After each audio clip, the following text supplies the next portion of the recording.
Bengaluru Rameswaram కేఫ్లో bomb బ్లాస్ట్కి సంబంధించి ఆ కేసులో ముద్దాయి దొరికిండ్రు మన మన తెలుగు స్టేట్ వాడు అని చెప్పేసి తెలిసింది. అసలు ఈ కేసు వివరాలు ఏంటి సార్? ఈ కేసు వివరాలు నిన్న ఆల్రెడీ వీడియో చేసాము. బెంగళూరులో కొందలహల్లి అనే ఒక ఏరియాలో రామేశ్వరం కేఫ్ అనే ఒక కేఫ్ ఉంది. ఆ కేఫ్లో మొన్న 12:56 కరెక్ట్గా మధ్యాహ్నం 12:56 ఒక బాంబు బ్లాస్ట్ అయింది. ఆ బ్లాస్ట్లో దాదాపు 10 మంది గాయపడ్డారు. అందులో ఒక మహిళ కొద్దిగా సివియర్గా గాయపడిందని చెప్తున్నారు.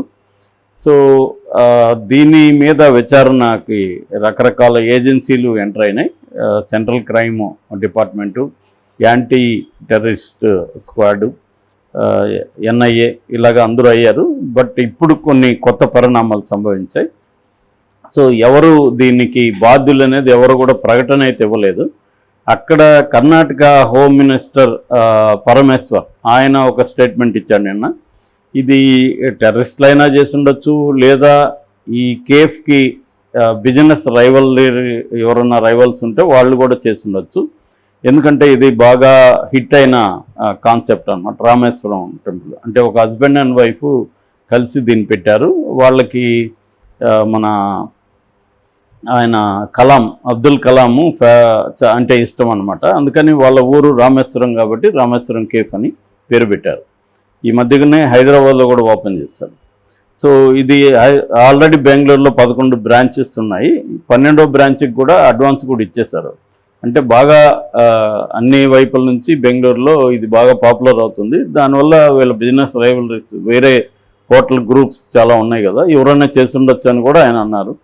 అయితే ఒక మన home ministry, central home ministry ఒక కీలకమైన నిర్ణయం తీసుకుంది దీని పట్ల. దీన్ని స్టేట్ ఏజెన్సీలు కాకుండా ఇలాగా టెర్రరిస్ట్ యాక్టివిటీస్లో ఎక్స్పర్టైజేషన్ ఉన్న NIAకి, నేషనల్ ఇన్వెస్టిగేటింగ్ ఏజెన్సీకి దీన్ని అప్పగించమని వాళ్ళు ఆర్డర్ ఇచ్చారు.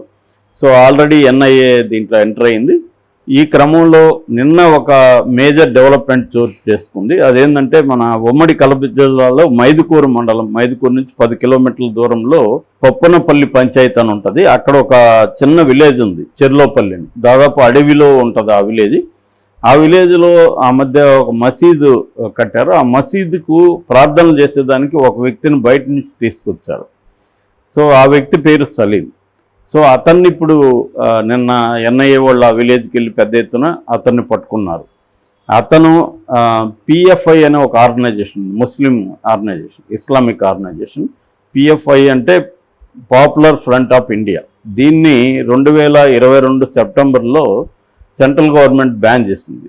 ఇది ఎందుకంటే టెర్రరిస్ట్ యాక్టివిటీస్కి ఒక రిక్రూట్మెంట్ ఏజెన్సీగా పనిచేస్తుంది. వివిధ ఏరియాల నుంచి టెర్రరిస్టులని, మామూలుగా ముస్లిమ్స్ని ఈ ఆర్గనైజేషన్లోకి తీసుకొని వాళ్ళని ఇండాక్ట్రినేషన్ అంటారు. ఇండాక్ట్రినేషన్ అంటే వాళ్ళని సైద్ధాంతిక పరంగా ఈ భారతదేశానికి వ్యతిరేకంగా మార్చడం, ఒక మిలిటెంట్గా మార్చడం, వాళ్ళని వివిధ టెర్రరిస్ట్ గ్రూపుల్లోకి రిక్రూట్ చేయించడం అనే పని ఈ సంస్థ చేస్తుందని ఆరోపణలు గతంలో ఉన్నాయి. ఆ మధ్య కూడా హైదరాబాద్లో చాలా చోట్ల ఈ NIAనే దాడులు చేసి కొంతమందిని అరెస్ట్ చేసింది ఈ సభ్యుల్ని. సో ఇప్పుడు ఈ PFI అనే ఆర్గనైజేషన్ అండర్ గ్రౌండ్లో పనిచేస్తుంది, రహస్యంగా పనిచేస్తుంది.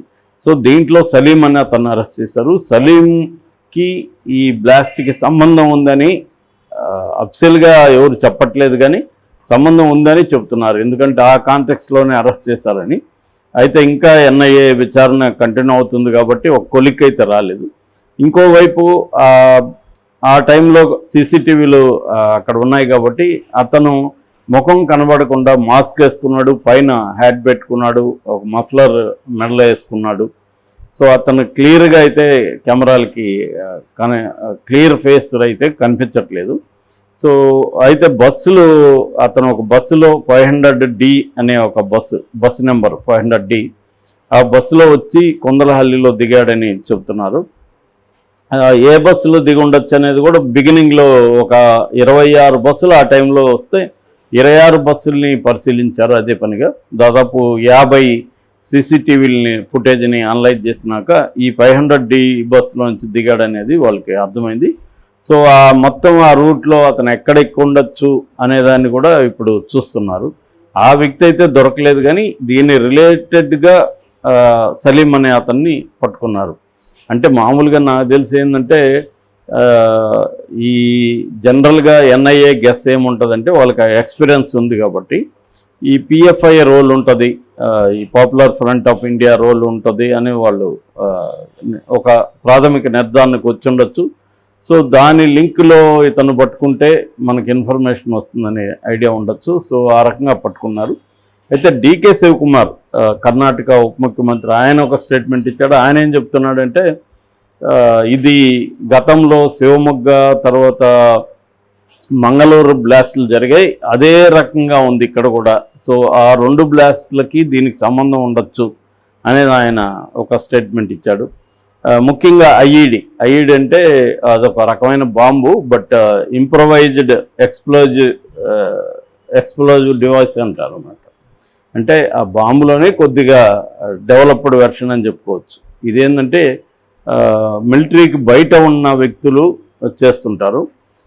మెయిన్గా ఇది ఫస్ట్లో అసలు ఈ పేరు పెట్టింది కూడా బ్రిటిష్ సైనికులు అనమాట. ఇది ఎన్ఆర్ఏ అంటారు, అంటే ఐఆర్ఏ అంటారు. ఐఆర్ఏ అంటే ఐరిష్ రెవల్యూషనరీ ఆర్మీ.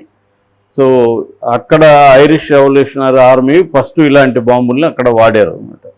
సో ఇవి నాటు బాంబుల కంటే కొద్దిగా ఇంప్రొవైజ్డ్ అనమాట. ఇవి ఇంకొంత బెటర్గా పనిచేస్తే టైమర్ పెట్టుకోవచ్చు, టైమర్ కూడా ఎఫిషియెంట్గా పనిచేస్తుంది. సో దీన్ని ఐఈడి అంటారు. ఇది ఫస్ట్లో ఈ ఐఆర్ఏ వాళ్ళు వాడారు. దాని తర్వాత ఇరాక్ వార్లో కూడా పెద్ద ఎత్తున వాడారు. అంటే దాదాపు 60% ఆఫ్ అమెరికన్స్ ఈ ఐఈడి బ్లాస్ట్లోనే చనిపోయారు ఇరాక్లో. ఆ తర్వాత ఆఫ్ఘనిస్తాన్లో వాడారు. ప్రపంచవ్యాప్తంగా కూడా టెర్రరిస్టులు ఎక్కువ దీన్ని వాడుతున్నారు. ఇది ఎందుకంటే ఈజీగా ఎక్కడైనా ప్లాంట్ చేసేయచ్చు, తయారీ కూడా ఈజీగా ఉంటుంది. ఎనీ కొంత నాలెడ్జ్, బేసిక్ నాలెడ్జ్ ఉన్న వాళ్ళు కూడా దీన్ని తయారు చేయొచ్చు. సో అందువల్ల దీన్ని విస్తృతంగా ప్రపంచవ్యాప్తంగా టెర్రరిస్ట్ ఆర్గనైజేషన్లు వాడుతున్నారు అన్నమాట ఈ ఐఈడి. అయితే లక్కీగా ఇక్కడ పేలిన ఐఈడి ఏమో అది పెద్ద పవర్ఫుల్ కాదని చెప్తున్నారు. ఉంటే మాత్రం అనేక మంది చనిపోయి ఉండేవాళ్ళు. అక్కడ ఇంకొక బీహార్ కుర్రాడు కూడా జస్ట్ అతి దగ్గరగా ఉన్నాడు దానికి. జస్ట్ ఇంకా పేలబోతుంది అనంగా కొన్ని సెకండ్లలో వాళ్ళ అమ్మ కాల్ చేస్తే సిగ్నల్ లేదని పక్కకి వెళ్ళాడు ఒక 10 మీటర్లు, లేకపోతే అతను చనిపోయిన అవకాశం ఉంది. సో అలాంటి సంఘటన నేను అక్కడ జరిగింది. సో దీనివల్ల మొత్తంగా అలా ఇండియా వైజ్ కూడా ఒక అలర్ట్ దీన్ని ఇచ్చారు, అలర్ట్ చేశారు. బట్ ఇది ఏ టెర్రరిస్ట్ గ్రూప్ అనేది అయితే ఇప్పటివరకు తెలీదు. మేబీ సలీంని విచారిస్తున్నారు. సలీం ద్వారా ఏమన్నా తెలిసే అవకాశాలు ఉన్నాయి. ఈ లోపల ఈ పర్సన్ ఎవరైతే ప్లాన్ చేశారో ఆ పర్సన్ని పట్టుకునే ప్లాన్ కూడా ఉంది. అతను క్యాష్ ఇచ్చి అక్కడ రవ దోశ తీసుకున్నాడు, రవ ఇడ్లీ తీసుకున్నాడు. సో క్యాష్ ఇవ్వడం వల్ల అక్కడ కూడా క్లూ లేకుండా చూసుకున్నాడు అతను. సో ఫోన్లో ఇచ్చుంటే క్లూ ఉండేది, క్యాష్ ఇచ్చాడు. బస్సులో కూడా అతను డబ్బులు ఇచ్చి టికెట్ తీసుకున్నట్టు చెప్తున్నారు. అతను ఎక్కడెక్కడనేది ఇంకా కరెక్ట్గా పోలీసులు, అంటే కండక్టర్ డ్రైవర్ని కూడా విచారిస్తున్నారు. వాళ్ళు టికెట్ ఎక్కడ ఇచ్చారు ఏంటి అనేది వాళ్ళకు కూడా, అంటే అందరికి ఇస్తారు కాబట్టి వాళ్ళకి ఐడియా ఉండకపోవచ్చు. సో వాళ్ళు ఏదో రఫ్గా పలానా దగ్గర ఎక్కువ ఉండే ఛాన్స్ ఉంది, అంతకుముందు అయితే ఎక్కలేదు, ఇలాంటివే ఉన్నాయి. మొత్తానికి ఆ రూట్ అంతా కూడా పరిశీలిస్తున్నారు. అతన్ని పట్టుకుంటే కరెక్ట్గా మొత్తం ఇన్ఫర్మేషన్ వచ్చేస్తుంది మనకి. సో ఆ వైపుగా ఎన్ఐఏ ఇటువంటి దాంట్లో ఎక్స్పర్టైజేషన్ ఉంది కాబట్టి వాళ్ళు చేసే అవకాశం అయితే కనిపిస్తుంది. ఏదేమైనా ఇది రామేశ్వరం కేఫ్లోనే ఎందుకు జరిగిందనేది కూడా ఒక ఎనిగ్మానే. అయితే మామూలుగా రామేశ్వరం కేఫ్ అంటే వాళ్ళ రోజుకి 6,500 మంది యావరేజ్లో తింటారు అన్నమాట.